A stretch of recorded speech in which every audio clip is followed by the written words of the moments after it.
Hey, good morning, everybody. We are waiting on one more person, but I think we're going to get started at least with some introductions and covering of the rules. So I want to start by thanking all of our candidates for agreeing to join us today. I also want to thank the many delegates who submitted questions to be posed to the forum. Due to limited time, we'll only be able to get to a few of them. The questions today were crafted to allow discussion of the most common topics of concern based on these submissions. I want to briefly review the rules that the candidates were provided upon agreeing to appear at this forum. The candidates will remain muted at all times when they're not recognized to respond to a question. I ask for self-muting if possible, but Sabina and I will be hosting and we can mute people as needed. Um, Candidates will keep their answers focused on their own views and how they would like to approach issues based on their capacity as a state senator should they win the election. The timer will be in my window, um, as you can see here. So that'll be a visual indicator. Um, when the time is up, there will be an audible warning, and then you'll have 10 seconds to wrap up whatever sentence you're on. Um, I can repeat any question, but I will not ask or answer any follow-up questions. Each candidate will have 3 minutes each for opening statements and introductions, and then candidates will have 2 minutes to answer each question. All questions will be posed to every candidate equally. There will be no questions specific to any one candidate. Um, we have created a randomly generated order for candidates to respond to each question in advance to ensure variation, and I will call on candidates based on that order. Um, and everyone should know this forum is being recorded and will be made public. A link will be provided to all delegates after we're done here and as soon as I have it available. Let's see. Let's check and see.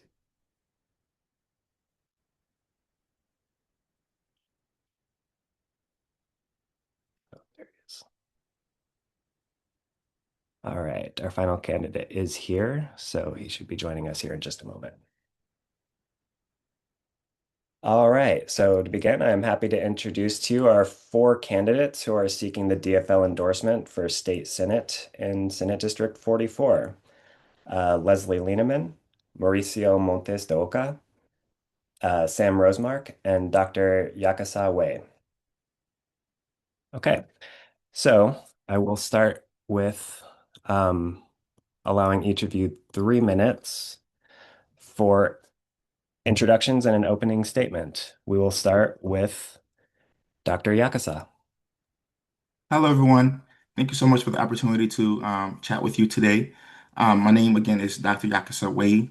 I'm a proud father of two beautiful little ones, a proud immigrant, an external affairs professional, and a political science scholar. And I will say I'm also the only candidate that's running that has um, elected office experience, uh, serving a full term as a former city council member. So I'm super excited about this opportunity. And I'm running for the state senate to represent all of you because, like many of you, I'm just so sick and tired of the extreme polarization that has permeated our political discourse and posing a real serious threat to our very democracy. And so I think this moment calls for a leadership that knows when to fight, knows how to fight, and knows when to reach a hand out to try to build bridges when those opportunities exist. And I have those experiences. In addition, I believe that the moment calls for pragmatic leadership that will lead with principle while not being too married to political dogma. And again, I think families are hurting right now. Folks are essentially being crushed by the weight of extreme, hyper cost of living. Um, Folks have to contend with so much right now in terms of education in terms of the high cost of living and housing and so on and so forth. And I'm looking forward to taking on these issues in the state legislature with your support. And so I am excited again to be running for this office, and I look forward to talking about these issues more broadly. And I hope I was able to keep it within the time frame. So thank you so much for the opportunity. Thank you. Next up is Leslie Lienemann. You have 3 minutes. Thank you. Good morning, everyone. It's good to see you here, and to those of you um, who will view later. I think it's a very important time for us in our state and in our country, and it is a time for all of us to lean into democracy. So it's wonderful that we have 4 candidates seeking the DFL nomination because we all need to step into the moment. And most of you know me, or I've reached out to you. I have a law degree and a degree in history. For the last 34 years, I've been a civil rights attorney here in Minnesota, representing our most vulnerable communities. And so when we see the federal government declaring war on Minnesota and our vulnerable communities, I believe it is time for someone with my skill set to step in. And I believe it's very much needed. As an attorney, of course, I understand state and federal law, the nuances, and how they interact together and how sometimes they don't. I have worked on legislation at the Minnesota legislature, clarifying the law to separate it from federal doctrine that is harmful to Minnesotans. The other thing I bring to this race and to the Minnesota Senate is 34 years of issue advocacy. I understand how to define issues so people understand them, how to seek solutions and build coalitions, so that we understand what we're writing and we understand how not to have unintended consequences of legislation that is perhaps inartfully drafted. In addition, one of the skill sets I have as a litigator is having to work with people who are literally paid to take an opposition, to take a position opposite to mine. When we are in a courtroom, attorneys are required to have respect for the institution and for all involved. The same is true in the legislature. We have to be able to speak with one another and uphold the dignity of the office, regardless of what is on fire around us. I'm also a mom, a stepmom, a grandma, and I have cared for my aging parents. I also have struggled under the weight of student debt. And so I have a lifetime of experience in the issues that are really critical to folks right now. I have represented the workers in this state who power our economy. I understand how their wages are not keeping up with inflation and what that means in their daily lives. And so I believe I have a unique perspective and a unique set of experiences and skill set to bring at a time in Minnesota where they are desperately needed. This is not your typical election cycle. I think we all know that. And I am not your typical candidate. And I think that is why it is time for me to run. And I would be pleased to serve on your behalf. Thank you. Next up is Sam Rosemark. Yeah, good morning, everybody. Thank you for being here, and thanks to the folks who will be viewing the recording. I'm Sam Rosemark. I am born and raised here in the district, lived in Oakdale my whole life. My dad is from Maplewood, who ran our family bakery. My mom is from North St. Paul, who runs her own business and works 2 jobs on top of that. I'm running to give back to the community that gave me so much. And I'm running really to create a more fair and just Minnesota for every Minnesotan. I have bring the right experience to this race. I formerly worked for 4 years as the director of advocacy for the University of Minnesota Alumni Association, where I advocated for higher education policy, access, and funding. In addition to that, I've worked for Congresswoman Betty McCollum in both her district office and on her campaign. And I've worked for the Minnesota Department of Veterans Affairs, for Hennepin County, the city of Minneapolis, and also interned for our longtime state senator, Chuck Weger. So really being on the school board as well, I've worked at every single level of government and know what it takes to work across levels to get things done. In addition to my work at the university, I led the final push to stop the Fairview-Sanford merger that was being proposed, because we know that corporate healthcare consolidation drives up costs and really undermines patient care. Doesn't deliver what we need for Minnesotans. I secured a $550,000 grant from the Minnesota Pollution Control Agency for 2 electric school buses for the Morris Area School District. I'm the former chair of our local Senate district. Shout out, Logan, for all the great work that you are currently doing. So I know the infrastructure, I know the volunteers, and I helped build it. In addition to that, I was the co-chair of the Sierra Action Committee for 2 years for the Sierra Club here locally. Currently serve on the Washington County Heading Home Homeless Prevention Committee as well. And I am the only elected official in this district in this race as a 622 school board member. I joined the board in a special election to serve a 1-year vacancy, which ends before the Senate term starts. I worked very hard, earning 62% of the vote, and won every single precinct in Senate District 44. I'm putting in the work, working really hard in this campaign as well, door knocking, calling folks. I'm endorsed by Senator Chuck Weger, Representative Leon Lilly, and I'm the only candidate who's endorsed by locally elected officials in our district. I'm endorsed by the Sierra Club as well, which is really great news recently, Outfront Minnesota and the Boundary Waters. And I'm really ready to get to work to serve our district. So thanks all for being here. Thank you. And last up, Mauricio. Well, thank you, everybody. First of all, what a great opportunity for us to be here participating in grassroots democracy. This is what it's all about. Thank you for those who will be watching. My name is Mauricio Montes de Oca, and I'm running for office because I've spent my career actually working inside the systems that impact people's lives. And I've seen where those systems fall short. For over 2 decades, I've worked in different spaces such as healthcare, communication, community organizing, small business, and not just participating in those systems, but actually help and improve those systems. I've trained in healthcare teams, helped design programs to better serve underserved communities, and I've worked directly with families navigating the systems that were not built with people like me in mind. And that's one of the things that I've learned clearly is that people are doing their part, but too often the systems don't do their part for them. And like many people, my path wasn't linear. I worked different jobs growing up.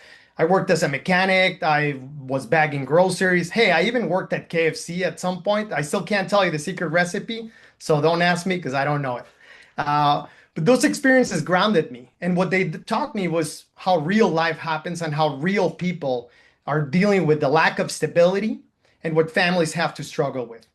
I was also partly raised by my grandmother, who taught me respect, resilience, and the importance of taking care of others, but especially taking care of the elderly. And that perspective has stayed with me, not just in my personal life, but in my professional work. Today, and throughout the things that I do, I help organizations such as healthcare systems, cities, and nonprofits build stronger connections with the communities they serve. And actually seeing what happens intentionally, sometimes not intentionally, but I've seen where we fall short. And to be honest, this is part of the decision that led me to want to run here and be here and standing in front of you today. As a Latino American, I'm deeply troubled by the attacks that we're seeing in our communities and the counter rhetoric and policies that create fear instead of opportunity. At this point, I decided that it was an opportunity for me to serve and give back to my community and to all of us, to stand up for all of us. For me, this is not about just stepping forward. It's not about wanting accolades. It's not about wanting recognition. It's about believing in my communities and also knowing that we deserve leadership that sees us exactly for who we are, respects us, and understands where we, the average American, comes from. As a father and as somebody deeply connected to my community, somebody who has been working for over 22 decades on directly working with the community that is affected by every decision, I'm concerned about our environment and the way and the world we're leaving behind. I'm very concerned about our schools and the future for our children. To me, this is personal, and I'm embracing my daughter in this community. And like so many families, we want to know that our schools are actually moving in the right direction. This is why I want to build something together with all of you, and I ask for your support. Thank you very much. Thank you all. So we're going to start the question round. So I will state each question one time and then go through the order that is randomized. So it will be a different order each time. If anybody wants me to repeat a question, please just indicate, and that will not be docked from your response time. And it will be a 2-minute response for each candidate. So our first question. DHS and ICE behavior in Minnesota, which has continued even after claims of drawing down Operation Metro Surge, has caused widespread outrage in our district and state. What actions by the Minnesota legislature would you support that specifically address DHS activity in our state and the future relationship between federal, state, and local law enforcement agencies? First up is going to be Leslie. Thank you. I think this is one of the top issues for all of us right now because we realize now that we were unprepared. I think we never expected on American soil, on Minnesota soil, that we would be confronted with a militarized attack from our own government. But now that we know, we have a responsibility at all levels of government to be better prepared in the future and to protect not just our community members, but to empower, educate, train, and support the people on the front lines. And I'm talking about people from bus drivers up to the school board, from emergency workers, up to the people who make hospital policy, our local police and law enforcement, our state, our state folks as well. I think that we were caught not understanding what our state and local law enforcement ability and responsibility might be to protect peaceful protesters. And we did not realize that we needed the infrastructure to address attacks on our neighbors, on our children. And so we have to have not only policies like, prohibiting masks be used in law enforcement, requiring body cams, requiring identification, and so forth, but also the protective measures. We need to help school districts understand and provide them assistance in training and accessing tools to protect the children. Who can they exclude? How can they exclude them? Who do they contact when their children are being, attacked or are unsafe? And so legislatively, we can do policy, we can do preparation, and we can provide funding for local resources so that they can do the same at the local level. Thank you. Sam Rosemark, same question. Yeah, no, this is definitely a top issue for the state, for our community. And I'm really proud of the folks of the Twin Cities for winning the JFK Profile and Courage Award. And I think a lot of the courage that we're seeing was built up from the unrest and the murder of George Floyd. And we saw that infrastructure in place when folks have been responding to Operation Metro Surge. As a school board member, this issue consumed the lives of teachers, of staff, of administrators, and folks on the school board. We had multiple incidents being reported, and even ICE agents asking volunteers at bus stops, like when the students are coming. So deeply, deeply concerning. I myself helped patrol Landfall, which is a small mobile home community. One morning I was there, the morning after an adult education student was picked up by ICE. Checking things out, sure enough, there were ICE vehicles there. And I ultimately was actually led to my mom's house by two ICE agents. When we pulled up to the house, they got out, they started taking videos and photos of me in the house, and they were laughing, total Gestapo tactics. And that's why that incident of mine is a part of over 80 other incidents that is a part of the ACLU case against Kristi Noem, thank goodness she's gone, and DHS. So I'm fully committed to doing things at the Capitol to address this issue. We need to ban face masks. We need to require officers to identify themselves. We need to create safe spaces, making sure ICE cannot go on school property. They're not allowed here in 622 on school property. but churches, hospitals. So there's a lot of implementations that we have to implement at the state to protect us against the federal government. Thank you, Sam. Yakasah, you're up next. Same question. Absolutely. Thank you so much for the question. As an immigrant myself, this issue really hit home. And particularly as a person of color, the threat was very real for me and for my community. And as a father, this issue affected myself and my family very intimately. In fact, my son goes to a Spanish immersion school right in the epicenter of the activity that was taking place.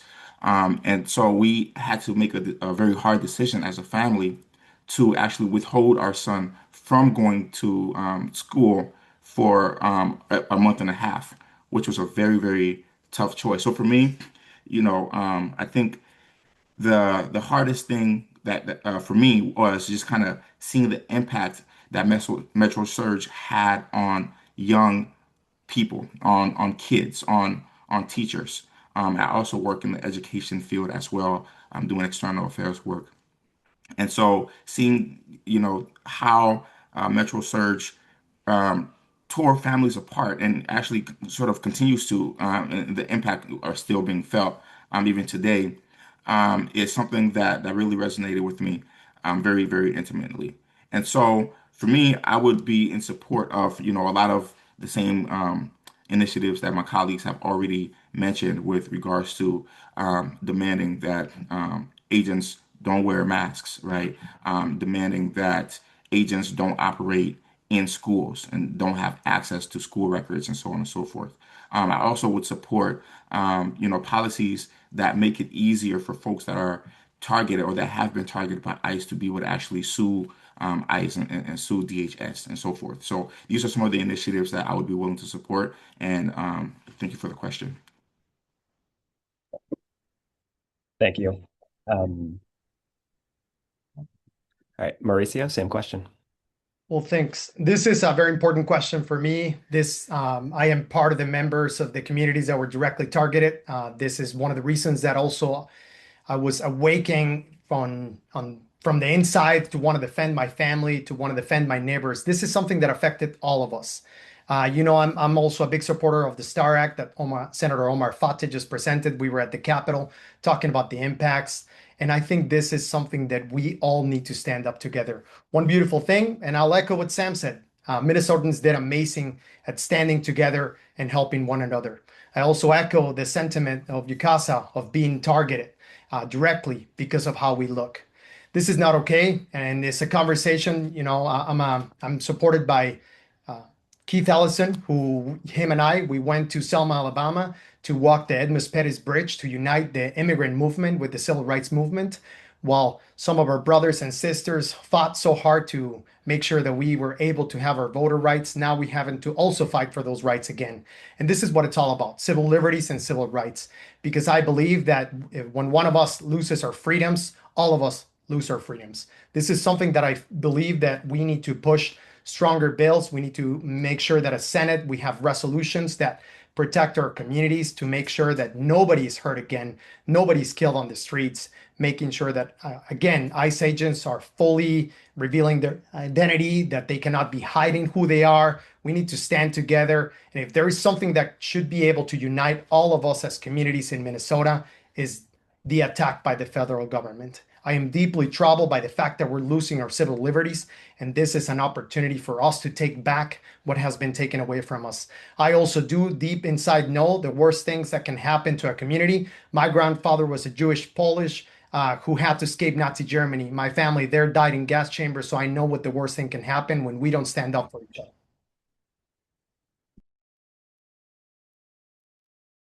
Thank you all. All right, so next question. We are currently facing an affordability crisis that has been growing for several years due to increased prices across the board, stubbornly persistent inflation, unpredictable tariffs, and a number of other factors. At the same time, the current administration has radically slashed a variety of health and welfare benefits and research funding. How do you propose tackling these competing concerns at the state level? First up will be Sam. 2 minutes. Yeah, great question. Affordability is core to this campaign. Seeing my mom have to work 3 jobs throughout her whole life is deeply concerning to me. No one should have to do that. And in terms of addressing affordability, we need to look at energy costs. We need to look at grocery costs, housing costs, healthcare costs, and make sure that our economy is working for everybody rather than just the wealthy. So when it comes to energy, we need to ensure that data centers aren't raising our utility bills. For groceries, we need to prevent price gouging. Grocers are looking at using electronic labels on shelves, which would allow them to price gouge. We have to address corporate consolidation in our food supply. Walmart now owns 51% of a food processing plant in Nebraska, which is just going to harm workers and harm consumers. In addition to that, in terms of housing, we have to expand the low-income housing tax credit and make sure that we're investing in the down payment assistance program for young people. As a young person, this issue is really, really important because owning a home is key to the American dream and building wealth. In terms of healthcare, we need to make sure we prevent consolidation. We need to implement universal healthcare. I'm a big believer in Medicaid for all. And we have to, when it comes to the economy, implement a progressive tax system to help pay for these things, but also to make sure that the wealthy and the big corporations are paying their fair share and folks aren't getting away with paying zero taxes. In addition to that, we can help bring down costs. I know property taxes is a huge issue for folks, so we need to invest in local government aid, county program aid, and fund local infrastructure projects like Highway 36 in Century, which we've been trying to get done forever.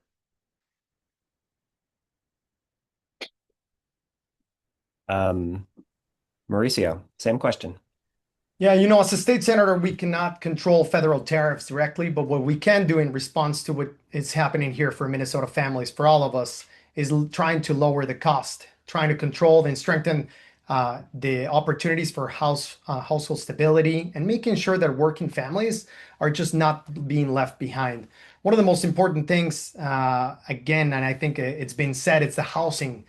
We need to make sure that we expand supply. We need to preserve affordability spaces and units. We need to strengthen those spaces that people can actually have an opportunity. I was very privileged with my wife to buy a home here 12 years ago. I want to make sure that other people that move in similar situations to mine are able to raise a family by buying a home just like I was able to do.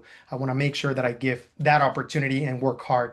Also, as a father of a 4-year-old, I can tell you that it's really difficult to deal with childcare, and we need to increase access and affordability so families can actually focus on the things that they need to do while having to make ends meet, basically break their back in order to be able to afford childcare. When we talk about energy bills, this is real, and what we're about to see is only going to get worse. So we need to start working together to find investments and different measures, efficient measures, especially in Minnesota. And as we're talking about data centers, we need to figure out how to make sure that they don't just show up in the middle of our homes or rival our homes and increase our energy costs. We need school stability to reduce pressures on our local families to strengthen the funding around that. And we need to figure out how we can best support people's everyday needs.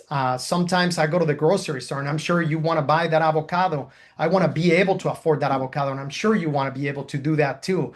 It is really difficult sometimes to get the things that you want and need for nutrition, for care for your family, when you're trying to figure out where you're going to make, if you're going to buy food or medicine or pay your home or actually be able to buy the things you need. We all need to work on this. Thank you, and I will support anything.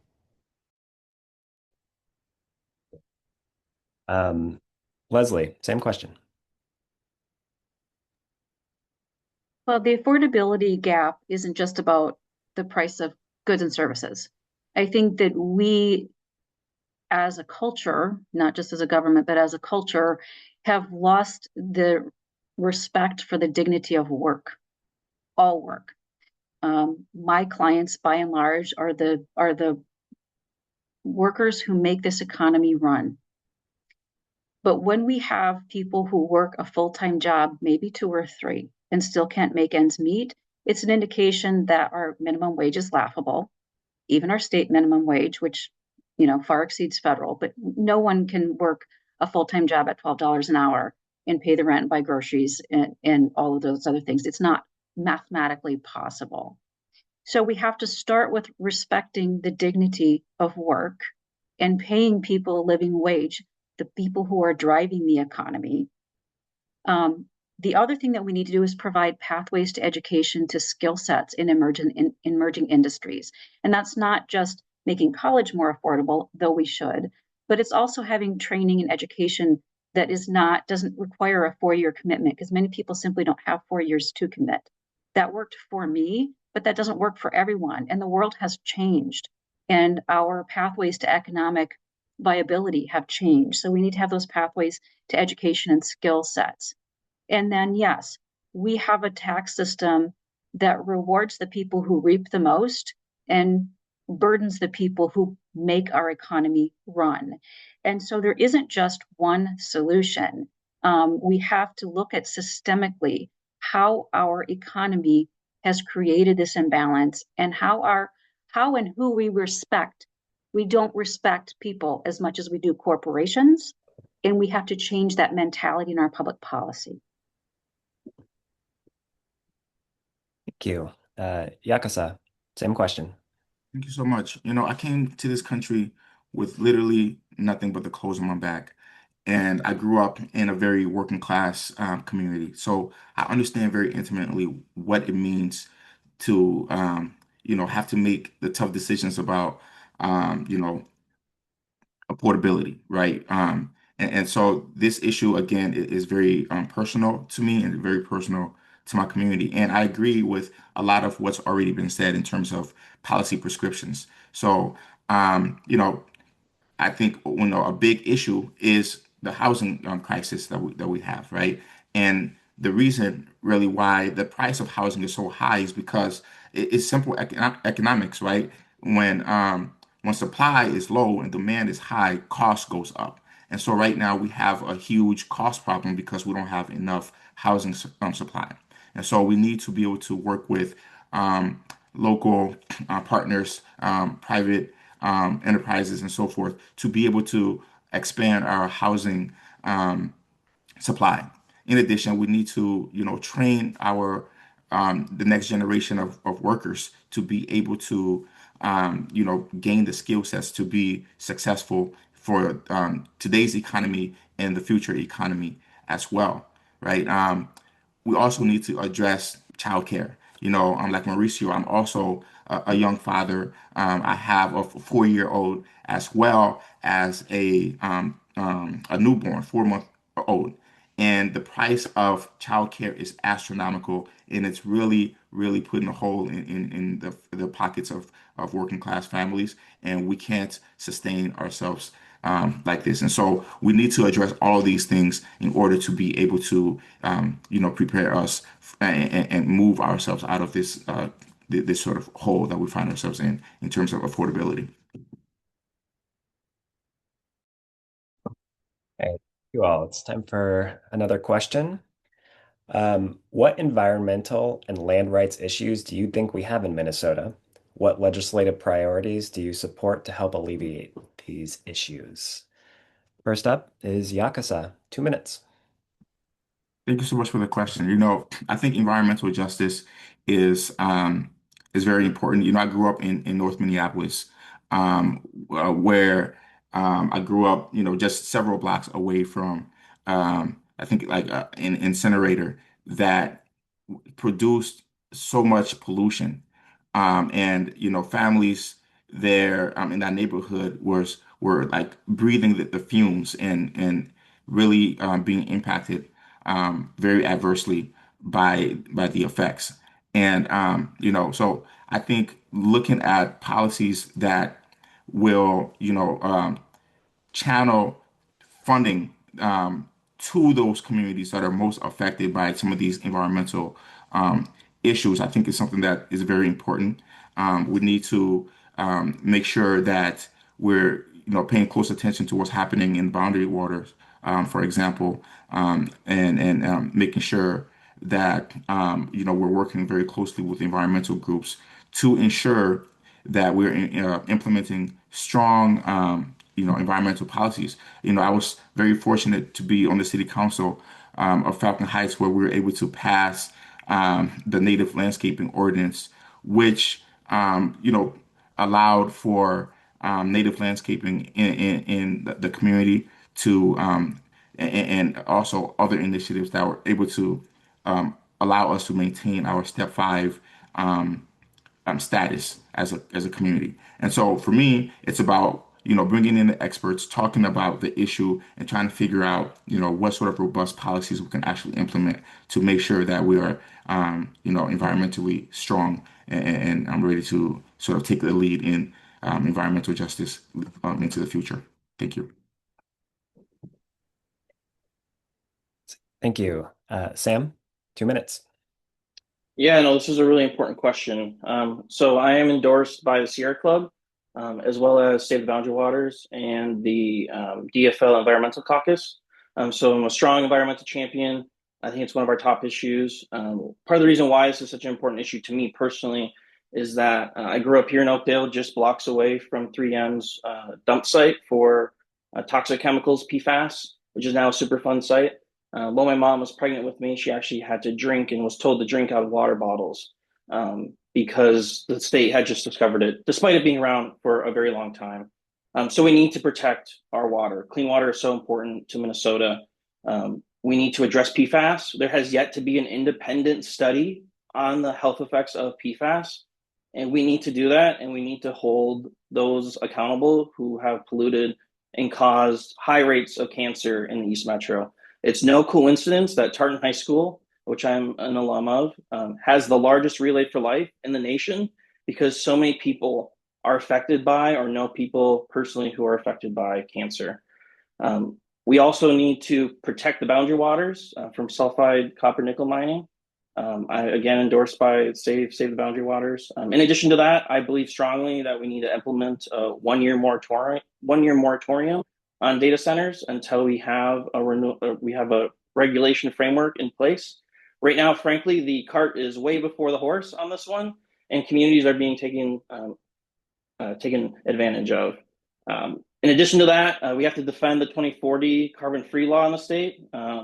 Currently, the state just ruled that things like the HERC, the trash incinerator that Yakasah mentioned, can count as carbon-free, even though it actually is not carbon-free. So we need to make sure that we actually have 100% renewable and carbon-free electricity in the state. We also have to advance transit and support things in agriculture, like the Forever Green Initiative. Thank you. Thank you, Sam. Mauricio, same question. As somebody who is a board member of COPAL, environmental justice is something that we work hard to make sure that our communities and the communities that are most vulnerable don't continue to suffer because they often suffer the brunt of this climate impacts. So this is very personal to me. To me, protecting our environment, protecting our land, protecting our water. I've been doing work with communities that have been directly impacted for years, for decades, and often forgotten in order to make sure that we prevent some of this in the future and mitigate some of this. We need stronger laws. We need to support the legislation. Last week, I was also at the Capitol where Senator McKee was also presenting a bill specifically on making sure that data centers are not signing NDAs with private companies because this is also going to affect the future of our environment. I like to think of myself as somebody who loves to be outdoors, and I love to be able to bring my daughter in camping trips and be able to fish in those waters. And I am very concerned that tomorrow I may not be able to have that opportunity with my daughter, but also for my community. And often the most vulnerable, the people who have the least amount of access because they're just trying to make ends meet. They're not thinking, they're not seeing all these changes at the legislature. They need a voice at the table that is thinking about them, that is fully supporting and not compromising anything regarding the air, the water, and the land that we all live in. I believe that environmental policies is about justice, and it's all interconnected. It's connected to healthcare, and it's a project that is going to make sure we need to build projects that make sure that support the health of our families. We cannot work in silos. We cannot think of healthcare and environment as separate things. They're completely intertwined. They're also connected to the food that we provide. So for me, this is personal. We need to protect the future of our children. And if we don't do this, nothing else matters. And thank you.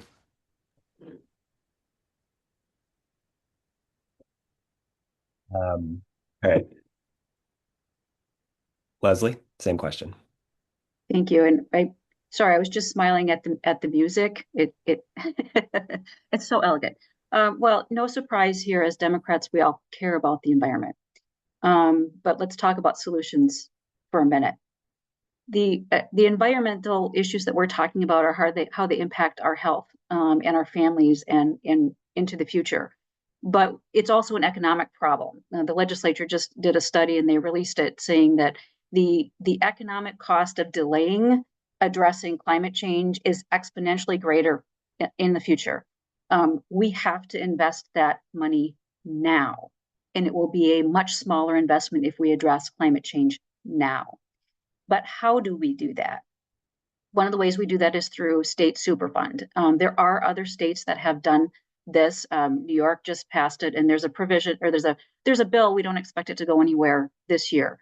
But the essence of a superfund is to say we know what industries pollute, and we just require them to put in money to clean up pollution because that's the burden that they should bear. It should be their cost of doing business. It should not be our cost to clean it up and to prevent it. And I think we can all agree with that. With respect to data centers, I think that we do have to have specific regulation around data centers because my understanding is not only do they use an enormous amount of water, it doesn't get sort of recycled back into our available use as quickly as the population probably thinks it does. So we do need to make sure that we are thinking ahead on that. Also, I'd like to talk about combining a bit. I have always thought it was sensible to support the Prove It First initiative, which means you have to prove to us that you can do this without harming the boundary waters, right? We're not going to say, we'll figure it out later on. We're going to make you show us ahead. Again, cost of doing business. Thank you. Thank you. All right, next question. Many of our delegates commit their time to DFL SD44 activities beyond their duties as a delegate, such as attending monthly district meetings, sitting on committees, working shifts at fundraisers, door knocking for other candidates, appearing in parades, and other community building and grassroots activities. Please describe your past engagement in such events and tell us what you will commit to doing should you become our state senator. First up, Mauricio, 2 minutes. This is so important. Again, grassroots organizing, grassroots movement, and I thank the delegates for always volunteering their time. This is amazing. This is what democracy is all about. What democracy is also all about is making sure that the communities are actually engaged. The work that my wife and I own a small business, and particularly the work we do, is specifically making sure that the voices that don't get to be at the table are connected to these movements, are understanding how the democratic process actually happens. When I moved to the United States, I was 16. I did not speak English. Nobody taught me how the democratic process actually works. And we need to build better bridges to make sure that we bring communities of color and minority communities as we continue to shift in our demographics to make sure that they can participate fully in the democratic process. One of my concerns and some of the work that we've been doing is making sure that people always come out to vote. I volunteer as far back as the Obama campaign to make sure that people knew their rights. This is not something that's just happening this year. We've seen the intimidation, the threats of people not being or feeling safe in order to go to vote. Also, we come from communities that often don't understand what the value is around voting. So we need to make sure that we help those communities by bringing them in, by making sure that we collaborate with them. That is the work that I've been doing for decades, making sure that communities fully understand the democratic process, are able to exercise their right, because again, people died for the opportunity to be able to cast a vote. We need to make sure that we help the new immigrant communities participate in this process. If there's one party that would be greatly affected by the idea of not allowing people to vote or not helping them to be able to participate, will be the DFL. So please all of us need to work together to not only include one part of our community, but all of our communities, because together we're stronger. When my neighbor does better, I do better. When I do better, we all do better. We need to work together. We need to make sure that we continue to do in the outreach that we all need to do. Thank you. Sam, same question. Yeah, this is an important question. So, as the former chair of our Senate district, helped build the infrastructure of our local Senate district. Um, I attended all the meetings because I led the meetings.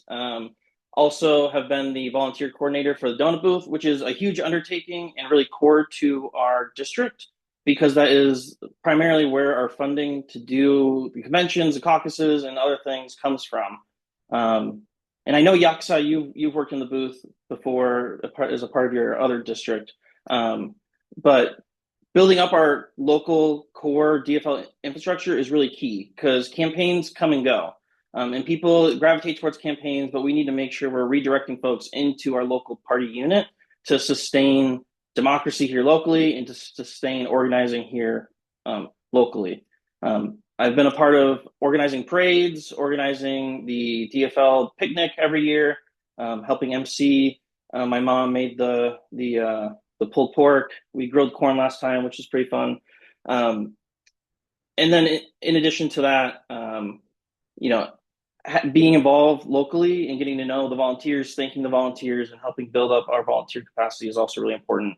Some of the things that I did as our chair was doing like local happy hours to bring people in, provide space outside of meetings because sometimes people don't want to sit in meetings all day.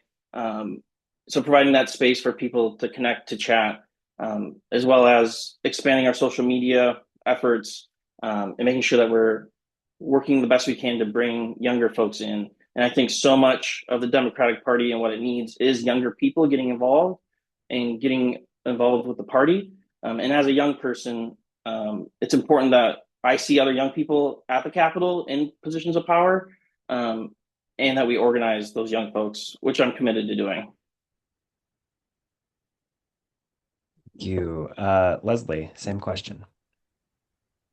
Well, I currently serve Senate District 44 on the State Central Committee. I've been a delegate to the state convention a number of times over the past, I don't know how many decades, I'm almost afraid to say. But over the course of my life, I have been a delegate to many state and local conventions, and done volunteer work there. In terms of door knocking and parading, I mean, for example, I've door knocked for candidates like Senator John Hoffman, Senator Heather Gustafson, Representative Kayla Berg, in addition to folks in red and blue districts across the state. I think in the summertime, my record is like 3 parades in a weekend, sometimes 2 in a day. We put signs up on my husband's pickup, and we go wherever people need us to go. I'm happy to have said a long running record of marching in the Pride Parade with Angie Craig, the first lesbian mother ever elected to Congress. Very proud of that Minnesota heritage. But I also believe that we all have skill sets to bring. On the fundraising end, I've done a lot of work to get items donated to fundraising, and also I'm known as either the cupcake or the cookie lady to a lot of people. I've been known to take big 250 cupcakes in my kitchen in a morning and bring it to a DFL event to raise money, and offer them as auction items. And those things seem small, but they're not small because they're personal. They reach people. And every time somebody has a conversation with me about a cupcake or a cookie or a parade, or, I talk to a little kid at a parade, that's making a DFL connection in the community.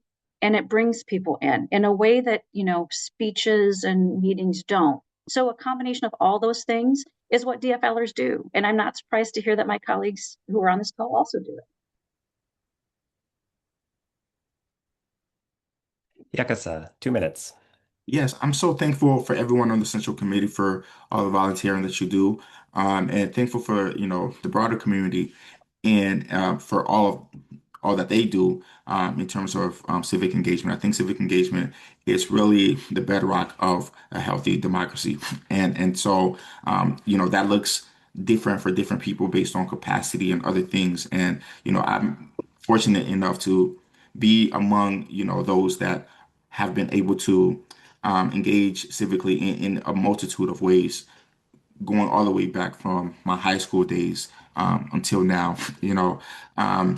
So I've done a lot of the same activities that my colleagues have already mentioned with regards to participating in parades, with regards to door knocking for candidates and so on and so forth, supporting with phone banking and things like that.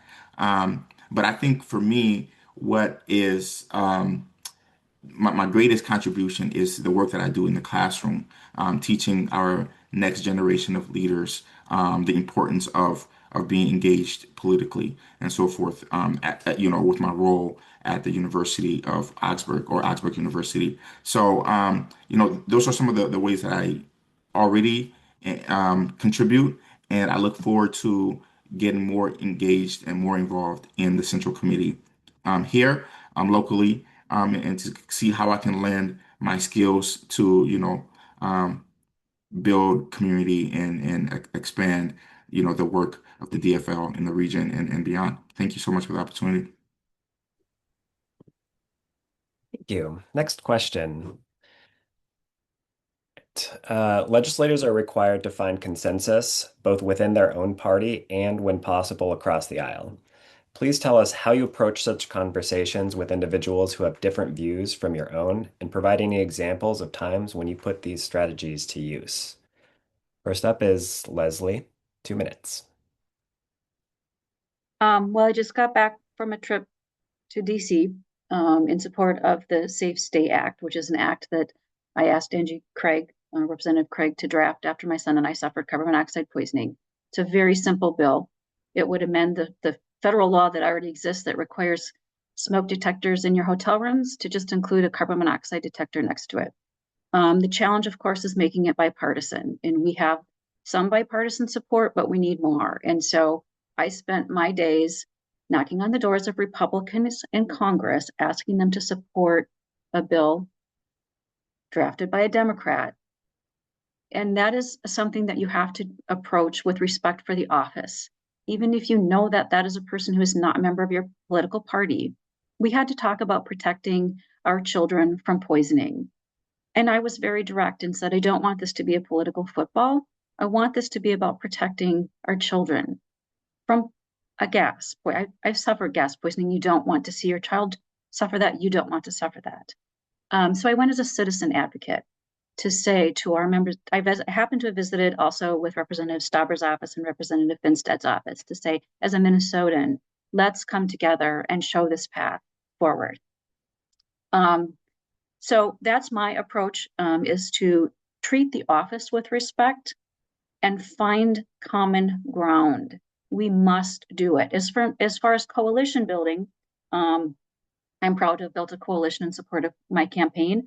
I have the endorsements of the DFL Veterans Caucus, the DFL Feminist Caucus, the DFL Asian American Pacific Islanders Caucus, MAPE and IBW Local 110. I'm the only labor endorsed candidate here.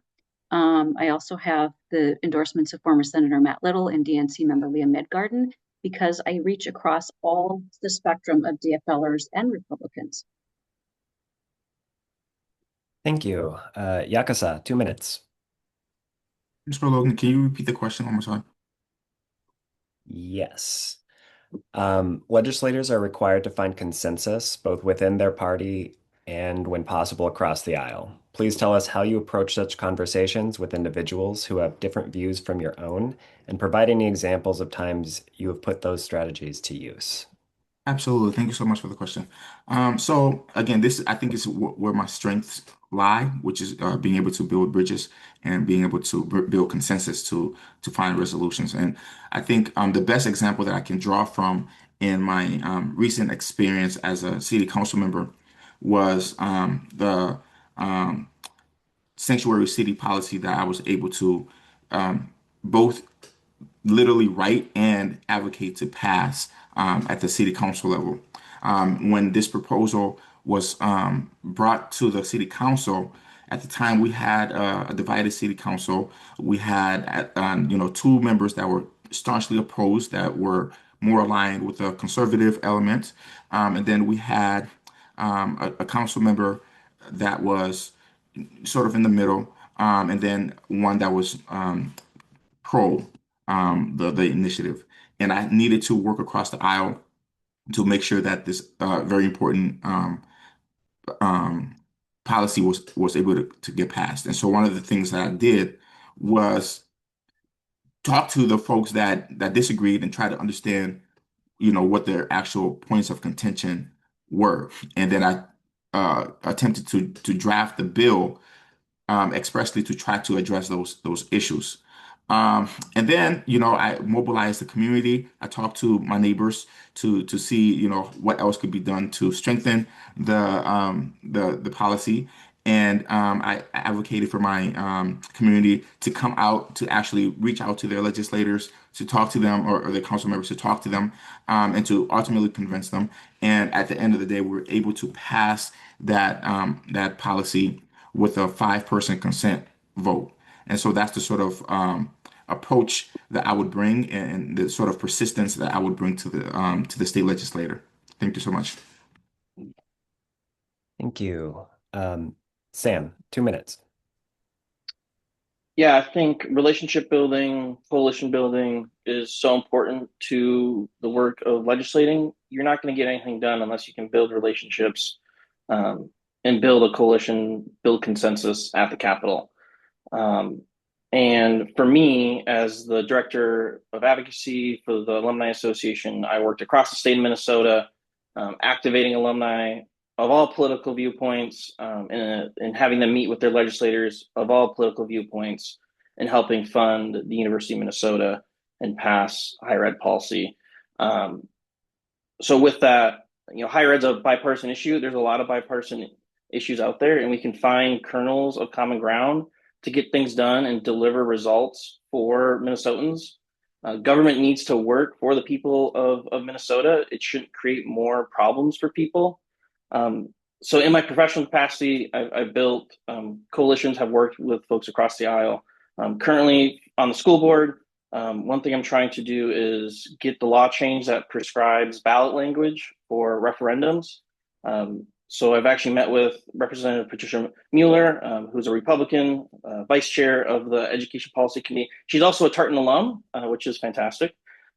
So we're looking at a bipartisan approach to make sure that the ballot language that shows up is common sense, that it's not confusing to people, because when people are confused, they either vote no or they don't vote. And it's so important that we have strong local funding for our school districts. So that's one example. Committed to knocking doors, not only in my district, but in other districts. We have Cole Birkeland in Lake Elmo, who's running for state house, and making sure that we have a majority in both chambers is really important in order to get things done and make progress. So going over there, helping Cole make sure we flip the house is really important as well. So thank you. Thank you. Mauricio, same question. This is the work that I've done for years. I can remember as far back as working with Carlos Mariani to introduce the DACA project, which will make sure that kids who were brought here at a very young age were able to have a path to citizenship. So I understand exactly what it means to try to work alongside people who think like you, but also people that often don't understand exactly where you're coming from. I'm a big believer of bridging gaps. That's exactly what my wife and I, small businesses, does, is building bridges between communities, between nonprofits and for-profits. And again, I've also worked alongside the Minnesota Council on Latino Affairs, Asian Pacific Islanders, healthcare organizations in order to propose a bill for language accessibility. We've also been able to work hard to make sure that people have an opportunity to be at the table, which for me, it always means setting aside my ego and making sure that I represent my communities properly by working with those who often don't see me in the same light. But I always have found that when we get to talk to people who often think that we don't look like them, that we think different, but we find common ground, which is easy to do. Hey, do you like to go camping? I love going camping. We begin from that. It can be something so simple, but that's when we start seeing each other as humans. That's how we start building coalitions together. As I said on the board of directors of Hennepin Healthcare, we work hard to make sure that things that were very tough and tough decisions to make were able to also happen. As I was trying to form or help form a union within my workplace, working within the organization for over a year, as I helped develop businesses to make sure that they have an opportunity to thrive. Small business owners are the backbone of the American economy. I have worked tirelessly to make sure that we build bridges, that we find common ground in order to actually get things done. I think we should be judged by what we do, not what we say we're going to do. Thank you. Okay, next question. What actions by the legislature do you support pursuing for the purpose of reducing gun violence in our communities? What are the top areas for response to the prevalence of shooting events? First up, Yakasah. Thank you so much for the question. You know, again, as a father of a toddler, the Annunciation shooting this past fall was so tragic. It was so tragic. And again, with that, I needed to make the decision of pulling my son out of daycare for, a week or so, just to, assess the situation and to make sure that it was safe enough for him to go back to school. Because again, the Annunciation shooting happened essentially in the neighborhood that he goes to daycare. And so, I support, initiatives that will limit, if not completely, eradicate the access um, to assault rifles and making sure that, we are addressing the mental health aspect of the issue as well, and making sure that we have embedded police responses to to these sort of situations, but really trying to address the issue at the core, which is making sure that people who should not have access to weapons, to guns, don't have access to it. And so I would be looking at supporting legislation that does that, legislation that reduces or legislation that limits access to assault type of weapons as well, to make sure that our young people are kept safe in their schools. Thank you. Sam, 2 minutes. Yeah, the issue of gun violence is a very important one. As a young person, grew up doing the shooter drills and having to hide under desks and hide in the corner, and it's really heartbreaking that students have to go through that. I attended a Cowern community meeting looking at the redesign of Cowern. The district has actually used our bonding dollars so well that we're able to expand our construction across the district, and we're able to redo Cowern. And in that community meeting, people asked if the windows would be bulletproof or not. And that in that moment was just devastating to think that that's what we have to think about. At Tartan High School was the first high school in the state to implement not quite metal detectors, but less invasive style of metal detectors that the students really appreciate and helps them feel more safe at school. So, and we really need to look at not only those direct, like preventative measures at our buildings, but also look at upstream approaches to end gun violence and the gun violence epidemic in our state and in our country. When I ran for school board, I was a gun sense candidate from Moms Demand Action. Believe in support, just like 70% of Minnesotans, that we do need an assault rifles ban in the state. I also come from a hunting family and certainly respect the use of guns for that use. But we need to do things as well, like expand red flag laws that Representative Frazier in the House is currently working on. and make sure that straw purchasing is not happening in the state. I was happy to see Attorney General Keith Ellison sue and win and get a settlement from Fleet Farm on that issue. This is a really important issue, and we have to meet the moment, and we need to address this so future kids don't have to hide under desks. Thank you. Mauricio, 2 minutes. Thank you for this question. I believe that sensible gun laws are important. We need to make sure that we fully also understand the root of the problem. I'm a strong believer that counselors are also more important than just addressing the gun issue. We need to take care of our mental health of our youth, and we're not doing that. We don't have enough when we talk about health and making sure that we provide opportunities for everybody to be able to be cared for in regards to their mental health. As we think about mass shootings, I agree. I think Sam said some key points, which is this is not okay. This should not be something regular that we should be accustomed to. This should never become our new normal. Sadly, it has. And we need to make sure that we understand what we can do to provide safety to our schools, to our communities, by making sure that people who should not have access to guns don't have access to guns, by building systems that also help us keep people away from those weapons. I also understand that, like many people like to hunt, many people like to have access to their firearms, which is why we need to start talking about what does it mean to have specific gun laws that protect our environment, that our children, our communities, without infringing in those rights as well. I believe that this should not be a talking point. This is where consensus has to happen. This is where we have to agree that human liberty and human life should be respected in every aspect, which is why we need to find ways to work together to make sure that we pass things that actually help our community. Sensible gun laws, which means responsible ownership, which includes safety storage, background checks, red flags, and making sure families send their children to school without fear. Because I agree with Yakasah, we shouldn't be thinking about not having our children in school because we're afraid of a shooting. So we need to start working together. Thank you. Leslie, same question. Well, again, no surprise here that we agree on what the problem is, or that we all support all of these common sense gun restrictions, right? I mean, these are easy common sense things. The problem is sometimes they're addressing what weapon a person can purchase when they've made a decision to do harm. And so how do we roll back, right, to the place where the person doesn't get to that point? And can we? And is that something we can accomplish as a legislator? And I think that we can.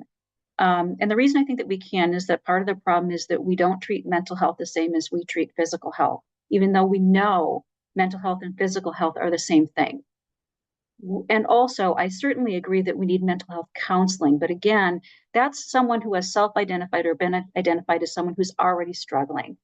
We can back up and make good mental health part of our health curriculum in school. And so that people have coping mechanisms all along, from kindergarten on up. And as a legislator, we can talk about that. And in addition, in 2012, I had the opportunity to represent one of the students in the Anoka Hennepin school bullying case. And as part of that, we implemented a consent decree that influenced the school bullying law. But we know a lot of these school shootings happen because people are bullied. And we know that there are proven anti-bullying measures that are effective, including simple things like identifying hotspots where bullying tends to happen, identifying, the need for services that are not being done, identified, undiagnosed, whether that's learning disabilities or some home situation, whatever that is. But there are proven methods to prevent bullying. And if we do that, we will already be ahead of the game before there is someone looking to buy a weapon. Thank you. Next question. AI technology is developing rapidly, and we are already seeing impacts on energy costs and resource scarcity from the huge demands of data centers, and privacy, with AI being used by independent companies that contract with various state and federal law enforcement agencies to track citizens and non-citizens alike. not to mention the multitude of other issues, including job security, copyright law, and misinformation. What do you see as priorities in regulating both the physical infrastructure demands and the implementation of this new technology at the state level? First up, Mauricio, 2 minutes. I think this is essential that we start thinking about the future of our data and how it's being utilized. For so long, I think we started to use simple things that we didn't think that we're going to be sharing our information, and they are. As somebody who, again, identifies as a person of color, we are often targeted by these tools, often that are not properly trained, and to basically make assumptions just based on the way we look. We need to be very concerned. What we saw also with ICE agents on the streets of utilizing this technology and then update it into AI systems. We know this is being done to us, to all of the community. And for those who were constitutional observers, again, as a board member of COPAL and working with the Immigrant Defense Network, we've helped train over 80,000 constitutional observers in 80 counties. We know that a lot of the constitutional observers are also being put and tracked into the systems. We need to make sure that we protect our data, and we need to make sure that we understand what are the dangers. Again, when I lose my freedoms, when you lose your freedoms, we all lose our freedoms.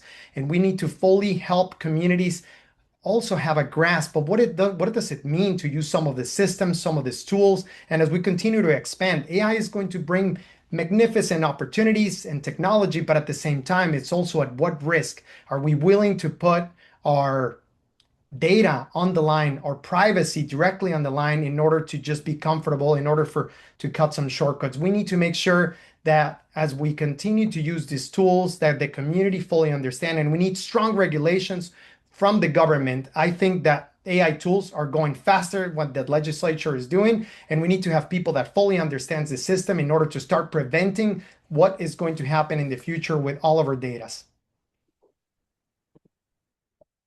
Thank you. Leslie, same question. Yes, I agree with everything that Mauricio just said. I think that there are some things that the legislature can do to protect citizens, and I would start with, having whether that's at the Attorney General's office or in another state agency, to actually have an office dedicated to taking in questions or concerns by the public about misuse of data, to specifically pursuing data breach or data theft, any of those kinds of things, because I think the public has a very tenuous understanding of what data is being collected and how it's being used. I also think as a legislature, we need to have some sort of an office that looks at how safe our state data is. Our state government, with good intention, collects a lot of data about all of us all the time. And we need to know both that data is protected from breach, but also from release. We know that Steve Simon has been very hardly pressed by the federal government to provide voting data, right? And we need to be assured that none of our state agencies are releasing data. And if they are, that there is a very firm mechanism for them telling us, your data is being released. Here's how, and here's why, and here's how you opt out. Many of us do not understand what is happening to the data that we give to our state. The state may have the ability, some ability to regulate, how private companies use data that we grant them permission to use. We can have some sort of watchdog protections over that, but we certainly can control what the state does. And I think the state should, at a minimum, be telling us how they're using our data and giving us a different option. And so there are a number of ways that the legislature can pretty quickly produce some protection here for us.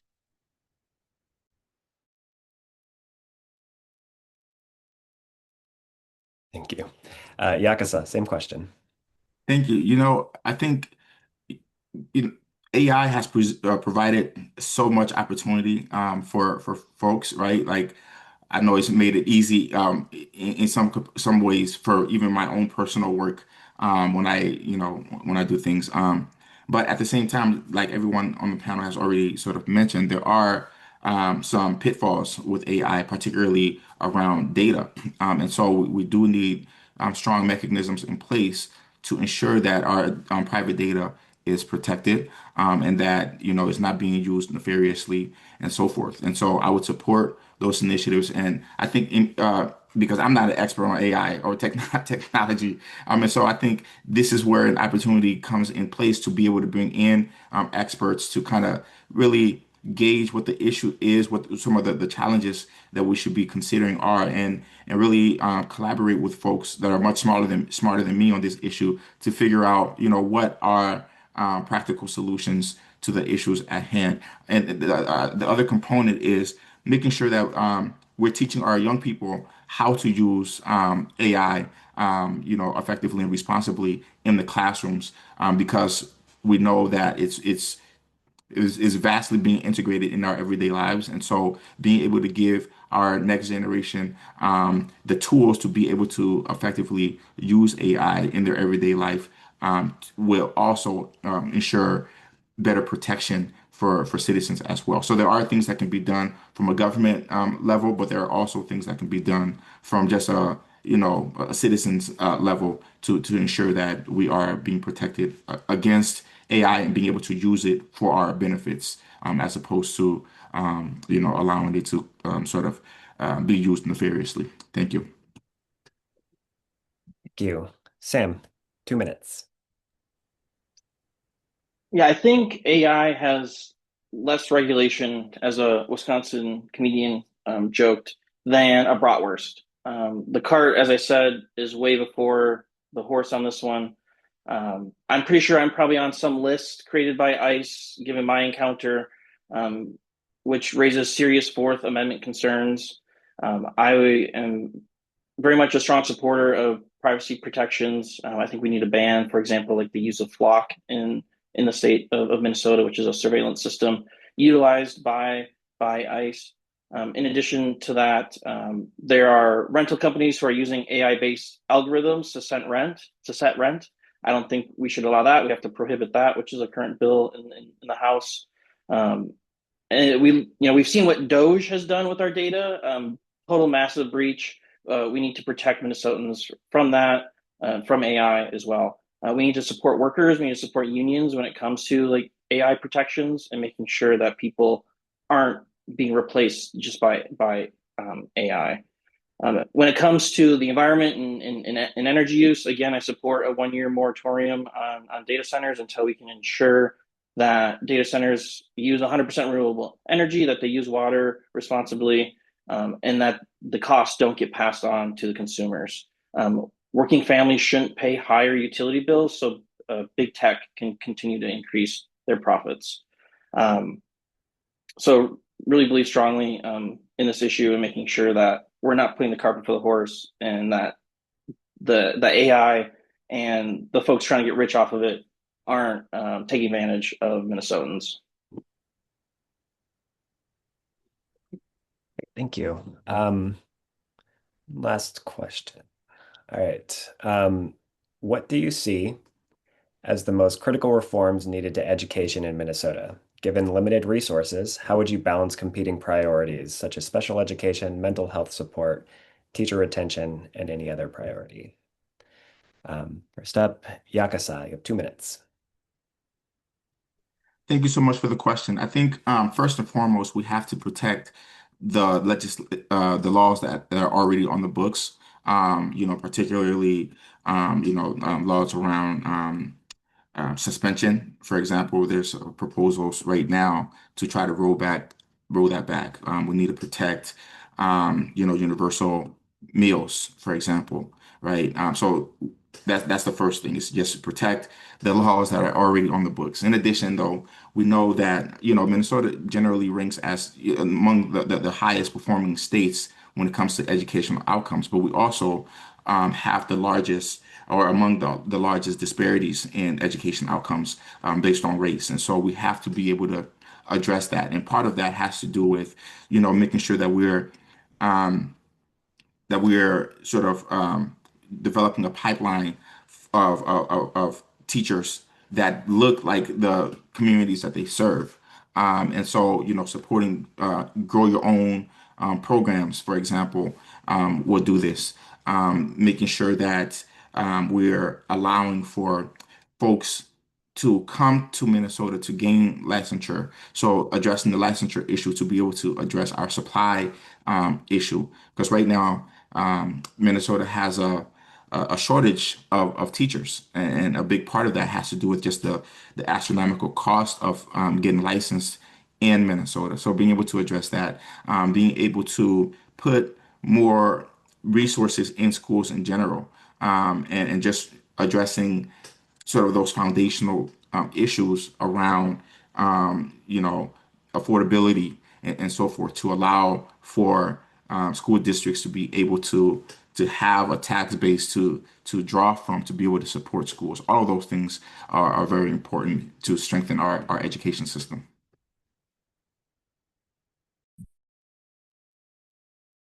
Yeah. Mauricio, 2 minutes. Education is deeply important to me because, especially as a father who is also thinking about our education system, we need to start thinking about the realities that we're facing some structural deficits in our district and in our schools.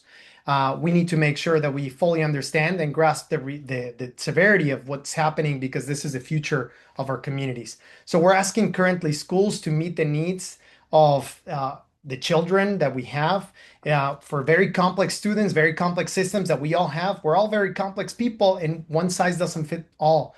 And so we need to make sure that we fully understand that we're fully funded. We need to invest in workforce pipelines. We need to increase paraprofessional pay and stability. We need to expand, again, mental health related services. I can't emphasize this enough. The mental health piece is essential.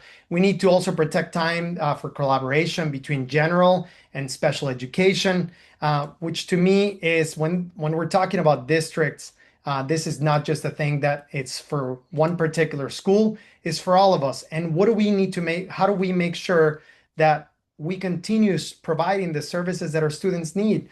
Without the funding, we can't train teachers. And so we need the help of the state to do so. We didn't pass local referendums, so we need the state to come in and also provide and assist in this place, in this space. And so, to me, as a father and as somebody who deeply cares about education, I've also seen the gaps for those communities who don't speak English, those communities who don't understand the system. And again, I'm not just talking about those families being important. I'm talking about all of us, because we all go to school together. So our children all share these spaces. And if we're not able to have cultural competency, education around how to bring these communities together, then we will always continue to fall behind. 72% of the kids in the school district are actually very diverse, and we need to start thinking about them because they're the future as well. Thank you. Leslie, 2 minutes.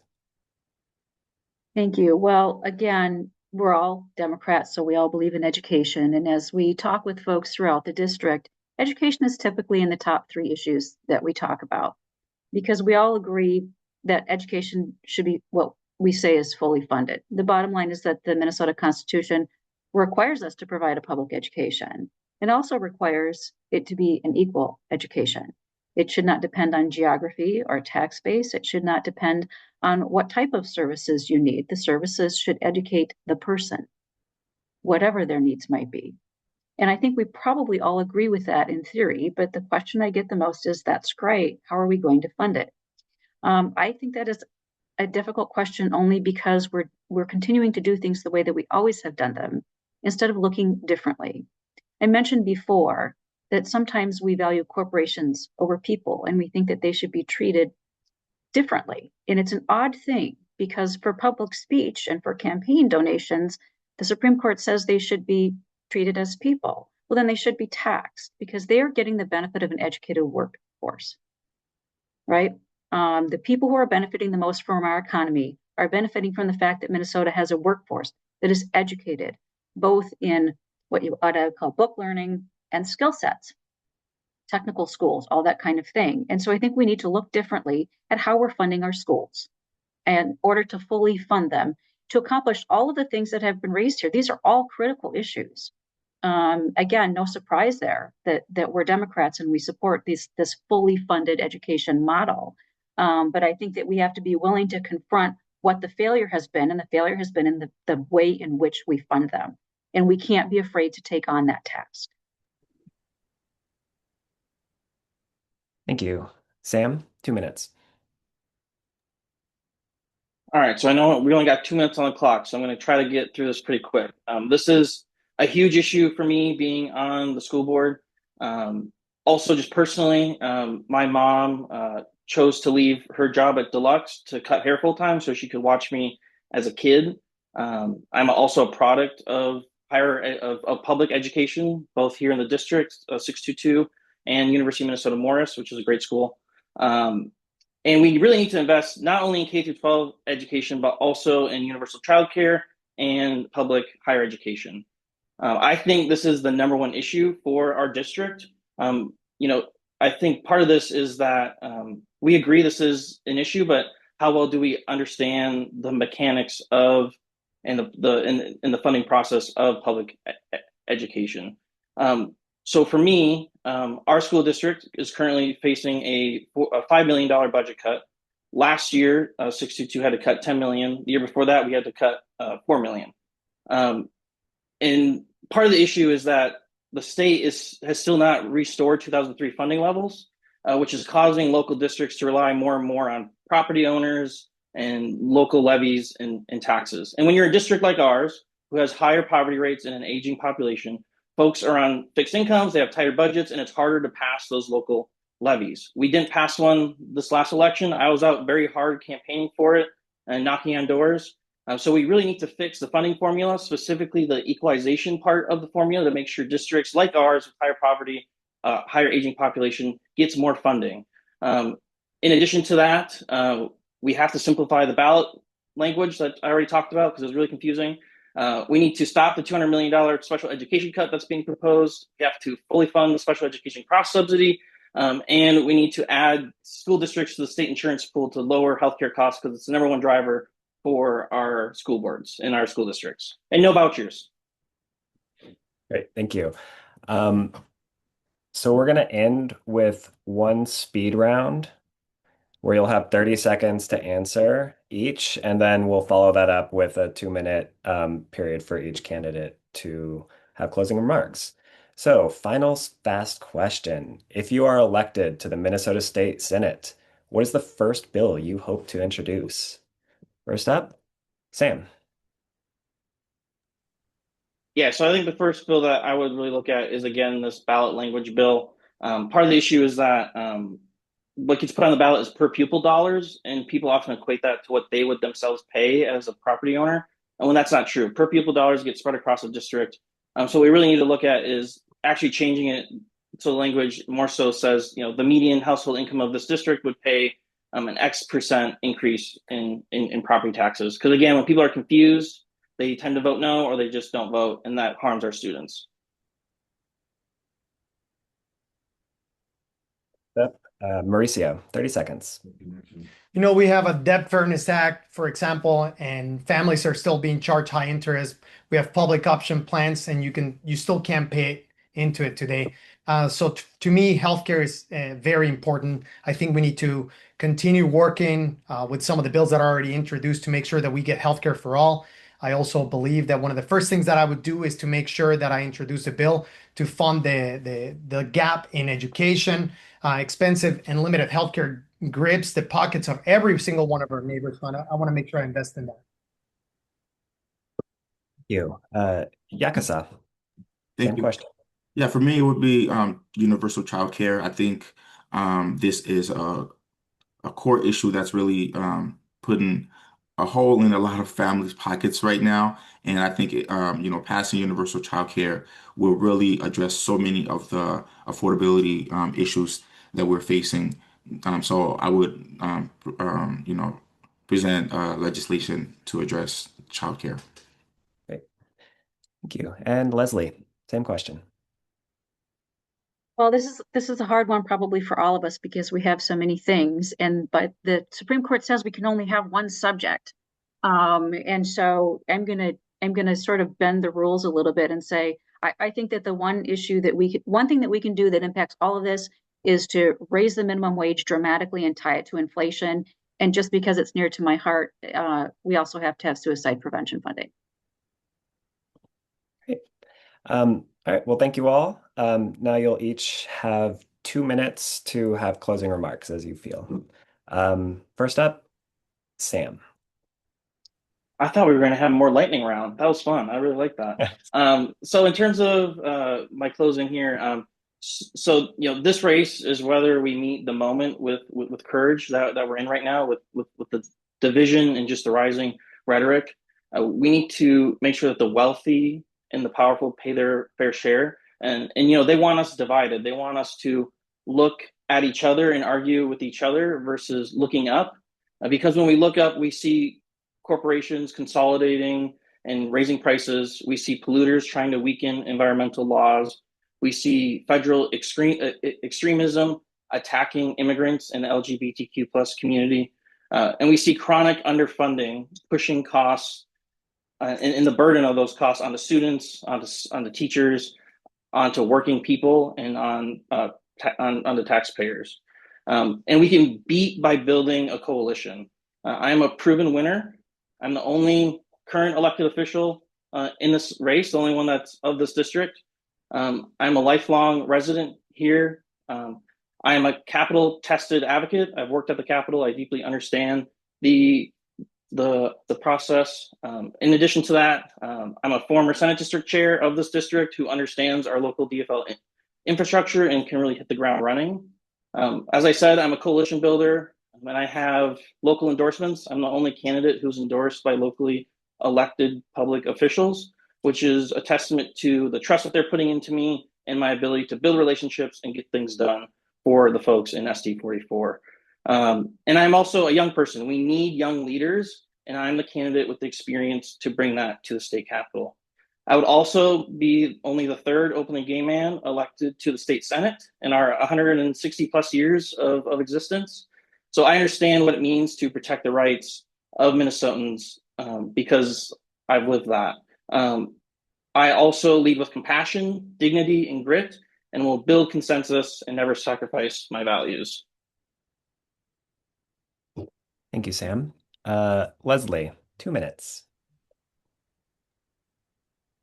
Thank you, first of all, to the district for hosting the forum, and thank you for those who are listening, and thank you to my colleagues for having this discussion. Again, not a surprise that we all believe that this is a critical moment in our history, not a surprise that we agree on what all the problems are.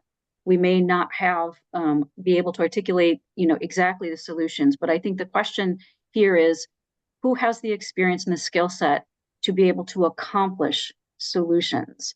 And I think that, I have a depth of legal knowledge that is clearly different from any other candidate in this race, and frankly, different from anyone else in the Senate.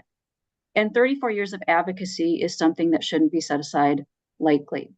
When I was 28 years old, I argued at the Minnesota Supreme Court for the first time on a case of first impression.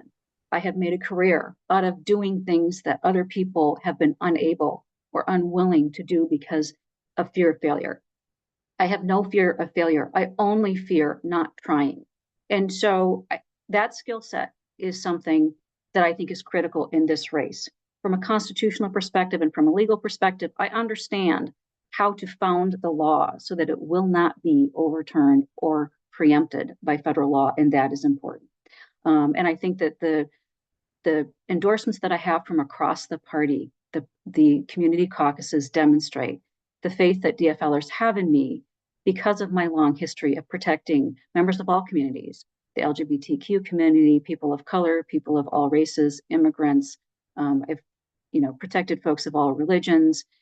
These are the skill sets that are needed now because they're the communities that are under attack now.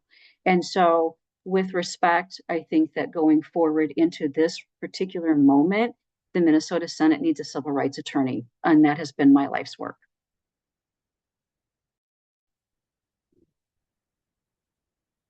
Mauricio, 2 minutes. For me, this campaign is deeply personal. I'm not here running for office because this was some part of some long political plan for me. I'm here because I see what is happening to the families that are trying to work hard and make ends meet. I see what is happening to our communities. I see what is happening to the most vulnerable. I was raised to believe that when something matters to you, you step forward. And fear is never an answer. To me, this moment matters. It matters for all of us. It matters when our communities feel under attack. It matters when families are carrying the weight of affordability. It matters when our schools are not meeting the needs of our children. And it matters when decisions are being made for us and not by us, we the people. I am very hopeful at the same time. I'm hopeful because I believe in this district. I believe in the people that I've been. Every time I knock on somebody's door, every time I have these beautiful conversations, I see hope and I believe in a dream that we can do better together. I believe in our ability to work together, to have the courage, not fear, and build something better that we can inherit to our children. I'm raising my daughter here. You are too. Many of you have children, grandchildren, and are lucky to be in this beautiful space.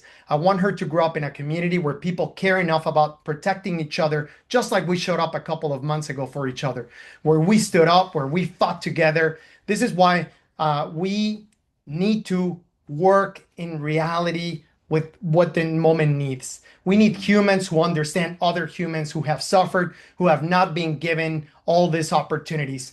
Like Keith Ellison told me when he decided to endorse me, I believe in you because you fight for civil rights, you fight for civil liberties. This is the work that you've been doing for the past 25 years. You understand exactly where the most vulnerable are falling through the cracks, and you know how to bridge those gaps. You've demonstrated it in healthcare, in education, in cumulative impacts around the pollution. You understand how to lead. You understand how to do this. And this is the work that I want to bring for you. This is why I want to work for you.